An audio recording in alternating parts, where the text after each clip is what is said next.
Mga kapuso, best talk time na! Kauban si Attorney Resi Rizada. Resi!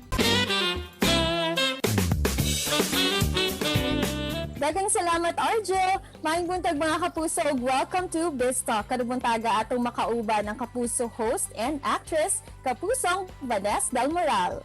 Maayong buntag, Miss Vanessa, and welcome sa At Home with GMA Regional TV. Kumusta ka na and what have you been up to lately? Maayong buntag sa inyong lahat dyan sa Mindanao. Nako, miss ko na po ang Mindanao area. Sana naman makalabas naman ako ng Luzon, di ba? Ano ba ito? Okay naman kami. We stay home lang, hindi kami lumalabas. Unless, yun nga, important. So, yun.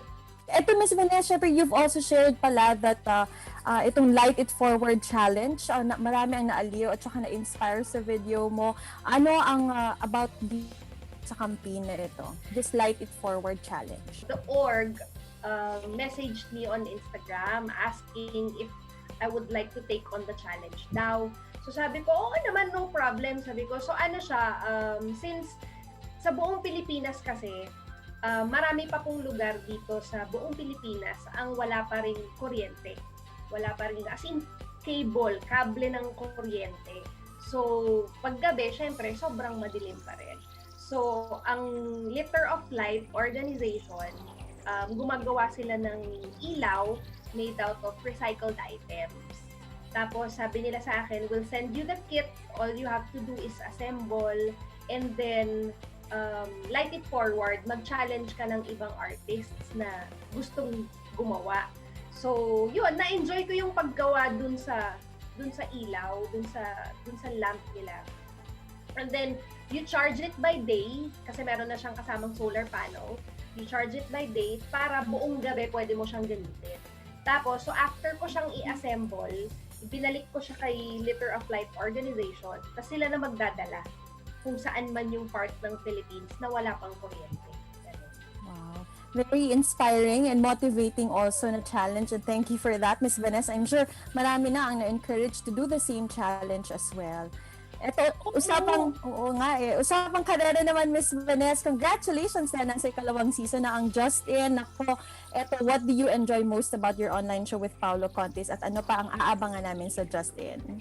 Sobrang na-enjoy ko ang Just In kasi nga we get to talk to other artists na either sobrang tagal na nilang wala sa industry or nasa ibang bansa na sila. Like si Michelle Madrigal, nung tinape namin yung episode ko with Michelle Madrigal, nasa US kasi siya, nasa Texas siya.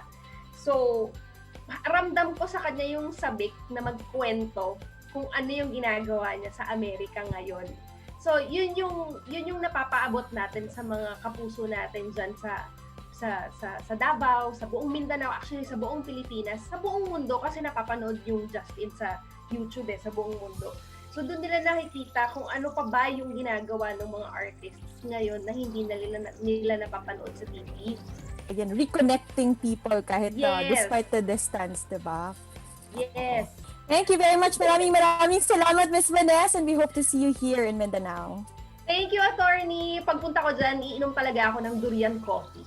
Wow! Exciting! Thank you! And that was Kapusong Vaness del Moral. Alang sa exclusive online drama, comedy ug musical online content, bisitahan lang mga kapuso ang www.gmanetwork.com/gets. There you'd find more entertaining videos featuring your favorite Kapuso stars. Tutok na mga kapuso, kay mabalik pa ang At Home with GMA Regional TV. Kini ang At Home with GMA Regional TV.